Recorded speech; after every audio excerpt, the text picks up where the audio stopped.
नमस्कार, मैं हूं दीपाली राणा। आप देख रहे हैं मिड कैप मंत्रा। शुरुआत करेंगे इस वक्त की हेडलाइंस के साथ। बाजार दिन के निचले स्तरों के करीब, ऊंचाई से निफ्टी 130 अंक और निफ्टी बैंक 500 अंक फिसला। मिड कैप स्मॉल कैप में भारी बिकवाली, दोनों इंडेक्स में गिरावट के साथ कारोबार।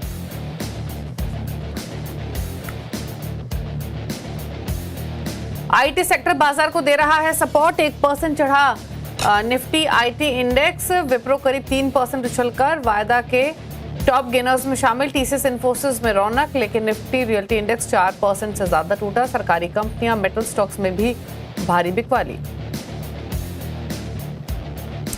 तीसरी तिमाही के नतीजों के बाद बाजार में 3 बड़े एक्सीडेंट्स। आईसीसी प्रूडेंशियल का शेयर 8% की गिरावट के साथ वायदा का टॉप लूजर बना। वहीं इंडिया मार्ट 9% तो साइंट डीएलएम का शेयर 13% लुढ़का। बाजार को पसंद नहीं आए तीनों कंपनियों के नतीजे। 2025-26 सीजन के लिए रॉ जूट की एमएसपी बढ़ाने को कैबिनेट की मंजूरी। सूत्रों के हवाले से खबर। सीएनबीसी आवाज की खबर के मुताबिक आज दोपहर 2 बजे हुई कैबिनेट की प्रेस कॉन्फ्रेंस। मोबाइल ग्राहकों को लगा झटका, 6 महीने में दूसरी बार बढ़े टैरिफ। भारतीय एयरटेल ने दरों में 10% से 12% तक बढ़ाई। दूसरी कंपनियां भी जल्द कर सकती हैं टैरिफ हाइक। तिमाही नतीजों के लिहाज से कल बड़ा दिन। निफ्टी में डॉक्टर रेड्डीज, अल्ट्राटेक सीमेंट के आएंगे रिजल्ट्स। 26% घट सकता है अल्ट्राटेक का प्रॉफिट। वहीं डॉक्टर रेड्डीज के मुनाफे में 9% की बढ़त संभव। HPCL, Syngene, United Spirits, Adani Green Energy समेत वायदा की 11 कंपनियों के नंबर्स का रहेगा इंतजार। आप देख रहे हैं मिड कैप मंत्रा। मार्केट पर बातचीत करने के लिए एंजल वन के ओशो कृष्ण हमारे साथ मौजूद है, लेकिन मार्केट का मूड माहौल खराब है आज के सेशन में। खास बात यह है कि मिड कैप स्मॉल कैप की जमकर पिटाई आज के सेशन में हो रही है। निफ्टी हालांकि अपनी बढ़त गंवा चुका है, दिन के लोअर लेवल्स के आसपास ट्रेड कर रहा है, लेकिन आपको गिरावट नहीं दिखाई देगी। लाल निशान में भले ही स्लिप हुआ हो, लेकिन 23,000 पर इंडेक्स आ चुका है। लेकिन मिड कैप और स्मॉल कैप इंडेक्स आपके सामने लेकर आते हैं, जहां पर भारी बिकवाली आज के सेशन में देखने को मिल रही है। 2.25% नीचे मिड कैप इंडेक्स है और स्मॉल कैप इंडेक्स तो 3.25% नीचे चला है। 1350 अंकों की भारी गिरावट देखने को मिल रही है। 500 point Nifty small cap index भी 3% की गिरावट यहां भी देखने को मिल रही है। इनफैक्ट इसीलिए आज आपको मार्केट की ब्रेथ भी एंटायरली नेगेटिव दिखाई देगी, क्योंकि दिग्गजों में भले ही उतना सेल ऑफ ना हो, लेकिन मिड कैप स्मॉल कैप में जो गिरावट है उसका पूरा असर यहां देखने को मिल रहा है ब्रॉडर मार्केट में गिरावट का।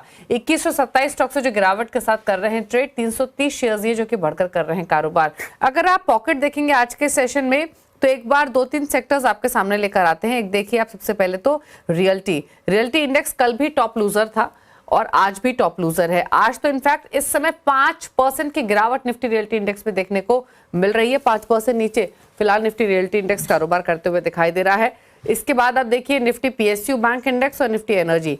निफ्टी पीएसयू बैंक हुआ या निफ्टी रियल्टी हुआ, ये वो सेक्टर्स हैं जिनमें major constitution mid cap small caps का ही है। निफ्टी पीएसयू बैंक इंडेक्स देखेंगे तो यहाँ भी 2.5% की गिरावट देखने को मिल रही है। निफ्टी एनर्जी 2.5% नीचे है। निफ्टी मेटल इंडेक्स में 2% की गिरावट है। इसके अलावा सिर्फ एक इंडेक्स है जो कि आज हरे निशान में है, वो है आईटी। 1.5% की बढ़त यहाँ देखने को मिल रही है। हालांकि आईटी में भी आप देखेंगे तो लार्ज कैप्स में बाइंग है। मिड कैप्स आज गिरावट के साथ ही ट्रेड कर रहे हैं। निफ्टी आईटी में पर्सिस्टेंट जैसे स्टॉक तो टॉप लूजिंग साइड पर है, जहां पर 7-8% तक की गिरावट देखने को मिल रही है। पर्सिस्टेंट के रिजल्ट्स भी आने उससे ठीक पहले कमजोरी हावी होते हुए दिखाई दी है। तो मूड माहौल मिड कैप स्मॉल कैप को लेकर काफी खराब, थोड़ी नर्वसनेस थी इन दोनों ही सेगमेंट्स को लेकर फिलहाल देखने को मिल रही है रिटेल इन्वेस्टर्स के बीच में। लेकिन अब यहाँ से स्ट्रैटेजीज आपकी क्या हो सकती है, इस पर करते हैं बातचीत। ओशो कृष्णन हमारे साथ बने हुए हैं। ओशो नमस्कार, बताइए पहले तो निफ्टी बैंक निफ्टी पर राय। बैंक निफ्टी थोड़ा कमजोर, निफ्टी फ्लैट ट्रेड कर रहा है, बट सेंटिमेंट्स तो थोड़े से बिगड़े हुए हैं ही ओवरऑल मार्केट में, जिस तरीके का हैवी सेल ऑफ हम ब्रॉडर मार्केट्स में देख रहे हैं। क्या व्यू रहेगा index specific? Very good afternoon Deepali ji overall market का सेंटिमेंट्स ऑब्वियसली बहुत ही नेगेटिव है। अगर हम देखें एडवांस डिक्लाइंस भी काफी ज्यादा बेयरिश मोमेंटम ही प्रेजेंट कर रहे हैं। निफ्टी में अगर हम देखें तो पिछले 2 दिनों से लगातार फेल हो रहा है अपने हायर लेवल्स को या रेजिस्टेंस को ब्रेकआउट करने में। एंड लगता है जब तक 23,350 के ऊपर एक सस्टेनेबल ब्रेकआउट नहीं दिखता है या बाइंग नहीं दिखती है, तब तक एवरी राइज को हमें एक सेलिंग अपॉर्चुनिटी के तरह देखना चाहिए। अभी निफ्टी का अगर हम डेली चार्ट फॉर्मेशन देखें तो एक फॉलिंग वेज का फॉर्मेशन दिखाई दे रहा है, जिसका नियर अबाउट सपोर्ट है 22,900। तो ये क्रूशियल जोन रहेगा देखने के लिए। 23,000 साइकोलॉजिकल मार्क है, एंड 22,900 इस वेज का एक सपोर्ट है। तो मुझे लगता है इस जोन के आसपास थोड़ा कंसोलिडेशन देखने को मिल सकता है, बट कोई भी पुल बैक आता है 23,300 या 23,350 के आसपास, तो वहां पे एक सेलिंग अपॉर्चुनिटीज हमें मार्केट में देखनी चाहिए प्रेजेंट सिनारियो को देखते हुए। वहीं बैंक निफ्टी को देखें तो बैंक निफ्टी में लोअर लोज से अभी थोड़ा सा हाई जोन पे है, 48,000 के आसपास पहला सपोर्ट है बैंक निफ्टी के लिए। एंड उसके बाद अगर हम देखें जो रिसेंट स्विंग लो थे 47,900 के आसपास, वो एक काफी स्ट्रॉन्ग सपोर्ट के तौर पे देखने को मिल सकता है। बट अप्रोच इसमें भी सेम रखना है, अगर थोड़ा पुल बैक आता है तो वहां पे सेलिंग अपॉर्चुनिटी ढूंढनी चाहिए एंड बहुत ज्यादा अग्रेसिव या बहुत हेवी पोजीशंस लेकर के अभी ट्रेडिंग को रिफ्रेन करना चाहिए। कोई स्टॉक्स आपने आइडेंटिफाई किए हैं क्या पोजीशंस के हिसाब से ओशो? यस, बाइंग के तरफ तो काफी लिमिटेशन है, मिक्स बैलेंस ट्रेड है मेरा। एक पहला जिसमें एक ब्रेकडाउन आया है टाटा केमिकल में, अगर हम देखें तो आज एक स्ट्रॉन्ग ब्रेकडाउन देखने को मिल रहा है। सो टाटा केमिकल्स में सेल का रिकमेंडेशन है, नियरली 945 के आसपास ट्रेड कर रहा है। तो करंट लेवल्स पे सेल करने की सलाह बन रही है। 970 का स्टॉप लॉस मेंटेन करना है एंड अप्रोक्सीमेटली 910 तक के टारगेट्स हमें शॉर्ट टर्म में देखने को मिल सकते हैं। एंड वहीं बाइंग की तरफ अगर हम देखें तो बाइंग में हेवीवेट काउंटर में बजाज फिनसर्व में थोड़ा सा बाइंग ट्रैक्शन देखने को मिला हुआ है, कंसोलिडेशन के ऊपर सस्टेन कर रहा है काउंटर। तो बजाज फिनसर्व को बाई करने की सलाह बन रही है करंट लेवल्स पे। 1675 का पोजिशनल स्टॉप लॉस लगाना है एंड नियर अबाउट 1800 तक के टारगेट्स हमें शॉर्ट टर्म पीरियड में देखने को मिल सकते हैं। तो ये रहे ट्रेड जोशो की तरफ से, लेकिन हम लेकर आते हैं मिड कैप गेनर लूजर्स को आपकी स्क्रीन पर। हालांकि आज जो भी पॉकेट्स आइडेंटिफाई हुई हैं सब लूजिंग साइड पर ही हैं और बहुत इजी ऑब्वियस गेस है कि जो शुरुआत हम कर रहे हैं वो रियल्टी स्टॉक्स के साथ ही कर रहे हैं, क्योंकि सबसे ज्यादा गिरने वाला इंडेक्स है आज। लोधा 7.5% नीचे, 5.25% नीचे प्रेस्टीज, ओबेरॉय ऑलमोस्ट 6% के लॉसेज, गोदरेज प्रॉपर्टीज में आज के कारोबार में देखने को मिल रहे हैं। सरकारी बैंकों का हाल देखिए, आईओबी 3% से ज्यादा नीचे है, 4.5% नीचे आईडीबीआई बैंक, पीएनबी 4.25% नीचे और अब कैनरा बैंक भी 3.5% नीचे आ चुका है। एनर्जी स्टॉक्स में गिरावट आज के सेशन में, ऑयल 4.5% नीचे, 3.5% नीचे एमआरपीएल, आईजीएल में 3.5% की गिरावट, 3.25% नीचे कैस्ट्रॉल कर रहा है ट्रेड।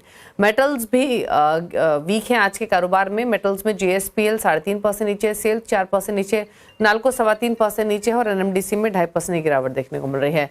दिखाते हैं पावर स्टॉक्स आपकी स्क्रीन पर, जहां पर प्रेशर है। सीजी पार 5% नीचे, भेल 4% नीचे, 4% नीचे टॉरेंट पार, टाटा पार में 3% की गिरावट है। आईटी ऐसा इंडेक्स आपको दिखाई देगा तेज, लेकिन आप मिड कैप आईटी का हाल देखिए, 6.5% नीचे पर्सिस्टेंट, न्यूजन सॉफ्टवेयर 7.5% नीचे, एलएनटी टेक सर्विसेज 1.5% नीचे, 4% नीचे डेटामेटिक्स कर रहा है ट्रेड। और आखिर में पॉकेट दिखाते हैं कंज्यूमर ड्यूरेबल्स की, जो हैमरिंग कल हो रही थी डिक्सन की, वो आज भी कंटिन्यू होते हुए दिखाई दे रही है। 5% नीचे डिक्सन टेक, 2.5% नीचे क्रॉम्पटन, हेवल्स 1% नीचे, वर्लपूल में भी 1.5% की गिरावट देखने को मिल रही है आज के सेशन में। तो ये रहा मिड कैप्स का हाल, जहां पर सेल ऑफ इंटेंसिफाई होते हुए। लेकिन चलिए अब बात करेंगे कुछ और इंपॉर्टेंट खबरों की। मोबाइल ग्राहकों को झटका लगा है, 6 महीने में दूसरी बार मोबाइल टैरिफ में बढ़ोतरी हुई है। भारती एयरटेल ने दरें 10 से 12% तक बढ़ाई हैं। ज्यादा डिटेल्स के साथ असीम के पास चलते हैं। असीम, बताइए क्या डिटेल्स, अब क्या टैरिफ हाइक का जो सिलसिला है वो बाकी प्लेयर्स भी फॉलो करते हुए दिखाई देंगे, क्या एक्सपेक्टेशंस हैं? आपको याद होगा 3 जुलाई को टेलीकॉम कंपनियों ने अपने टैरिफ बढ़ाए थे, 10% से लेकर के 25% तक टैरिफ बढ़े थे।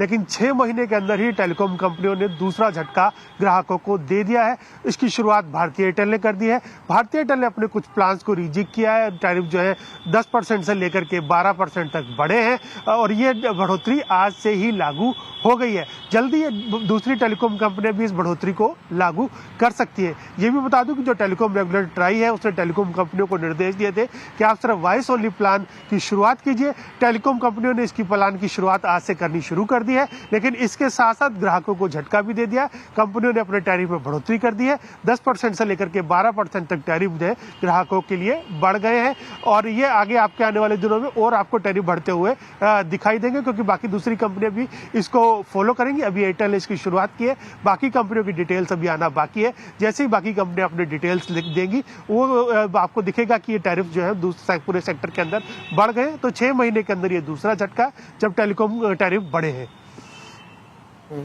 शुक्रिया आपका असीम में डिटेल्स बताने के लिए। तो 6 महीने में दूसरा इंसिडेंट जब टैरिफ हाइक हुए हैं। शुरुआत भारतीय एयरटेल से हो गई है, 10 से 12% तक हाइक हुआ है और बाकी कंपनीज की तरफ से भी जल्द टैरिफ हाइक नोटिफिकेशंस आप एक्सपेक्ट कर सकते हैं। रुक रहे हैं इसी के साथ एक ब्रेक के लिए। ब्रेक के उस पार बजट स्पेसिफिक खबरों की ओर करेंगे रुख। जल्द वापस आते हैं।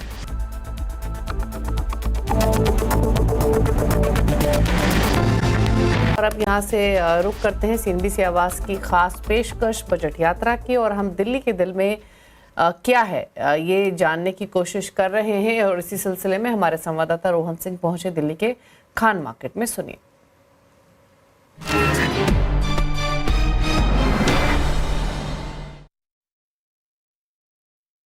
बजट में इस बार क्या खास चाहते हैं, क्या क्या मांगे हैं सर? देश तरक्की कर रहा है, विकसित हो रहा है, बट व्यापार जो है, जो रिटेल है, वो ऑनलाइन की वजह से बहुत क्षतिग्रस्त हो रखा है और लोग बहुत सफर कर रहे हैं। देखिए, बिजनेस में बहुत फर्क है। पिछले लास्ट ईयर से कंपेयर करें तो बिजनेस डाउन है, इसमें कोई दो राय नहीं, आप कहीं से भी पता कर सकें।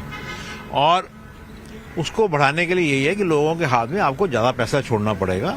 आप टैक्सेशन वही रखी हुई है, रेट्स कहाँ के कहाँ पहुंच गए हैं। पहले आज 100 रुपए की वैल्यू 10 रुपए के बराबर हो गई, ये तो हाल हो गया। तो ऑनलाइन से तो हर बंदे को फर्क पड़ रहा है। हमारा भी मेडिसिन का बिजनेस है, तो बंदे ऑनलाइन ज़्यादा प्रेफर करते हैं। बैठे बैठे उनको में दवाई मिल जाती है, डिस्काउंट्स ज़्यादा मिल जाते हैं, जो हम नहीं अफोर्ड कर पाते हैं बिना शॉपकीपर। सो ऑनलाइन से every business has been suffering a lot. कुछ ऐसी चीजें जो इस बार बजट में सरकार कर सकती है जो व्यापारी वर्ग के लिए काफी अच्छा साबित हो? कुछ सबसे पहली बात तो वो ये टैक्सेशन में जितना इजी होगा, अकाउंटिंग में जितना इजी होगा, उतना ही एक आम दुकानदार के लिए टैक्स भरना और उसके अलावा सेल को ज़्यादा करना इजी रहेगा। जो पहले नहीं थे वो भी खर्चे हमारे बढ़ गए हैं और उसकी वजह से हमारे को अकाउंट्स के लिए दूसरों पर डिपेंड होना पड़ता है। हम लोग तो रिटेलर्स हैं, हम लोग को तो पता है कि हमारे क्या ओवरहेड्स हैं या रेंटल्स काफ़ी हाई हैं, तो काफ़ी ट्रिकी हो जाती है चीज़। इसलिए गवर्नमेंट को काफ़ी सिंप्लीफाई करना चाहिए ना, और कुछ बेनिफिट्स भी देना चाहिए रिटेलर्स को एक तरीके से कि जिससे हमें ज़्यादा हमसे और कस्टमर हमारे पास भी आए। एक चॉकलेट लेने के लिए गया जो 40 रुपए की थी, अगले दिन ही मैं गया तो कहता 45 रुपीज की है। चलो ले लिए, 5 रुपए बढ़ गए होंगे। और गजब तब हुआ कि 2 दिन के बाद फिर गया मुझे 50 रुपए की है। मेरी समझ से बाहर है कि ये जब एक छोटी सी आइटम जो बच्चे खाते हैं उसके लिए अगर ये हाल है तो ऊपर क्या होगा, क्या होगा। बढ़ रही नहीं, बढ़ बहुत चुकी है।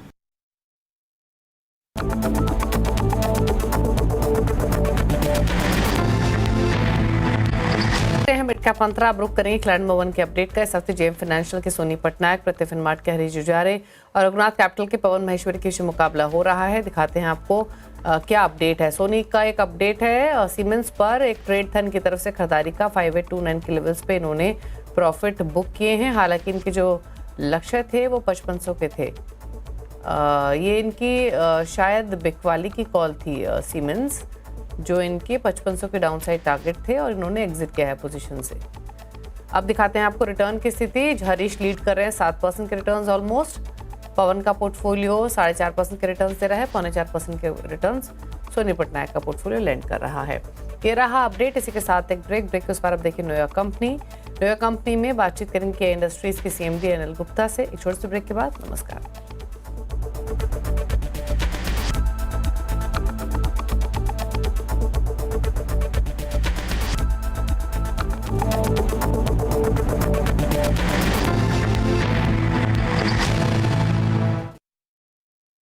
देश और बाजार को नई ऊंचाई पर पहुंचा सकता है ये बजट। इस बजट में कंजम्पशन, केपेक्स और न्यू एज रिफॉर्म्स पर होगा जोर। फिस्कल डेफिसिट कंट्रोल करके ग्रोथ को भी करना होगा बूस्ट। जॉब बढ़ाना है और टैक्स कम करके मिडिल क्लास को देनी होगी राहत। इन्फ्लेशन और स्लोडाउन से भी निपटना होगा। वित्त मंत्री निर्मला सीतारमण पे होगी पूरे देश की निगाहें। मोदी 3.0 के इस अहम बजट पर सीएनबीसी आवाज लेकर आएगा सबसे बड़ी कवरेज और सबसे भरोसेमंद चेहरों के साथ सबसे सटीक विश्लेषण। देखिए बजट अपने फेवरेट डेस्टिनेशन सीएनबीसी आवाज पर। बजट 2025 मेक और ब्रेक।